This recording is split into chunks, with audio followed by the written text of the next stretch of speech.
வீட்டு முருங்கை மரத்துல இருந்து ஒரே ஒரு இலைய பிச்சிருங்க, நான் என் தலையை மொட்டை அடிச்சுக்கிறேன்.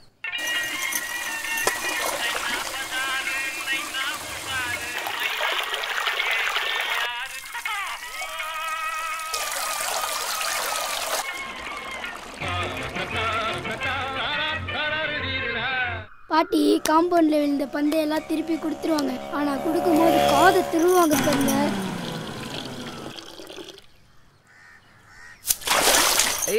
அந்த பாட்டிக்கு 50 பிள்ளை எங்கேருந்தா கிடைக்குதுன்னே தெரியல. 356 ரூபா 50 கரெக்டாக கொடுத்துட்றாங்க. நல்லவங்களா கெட்டவங்களா?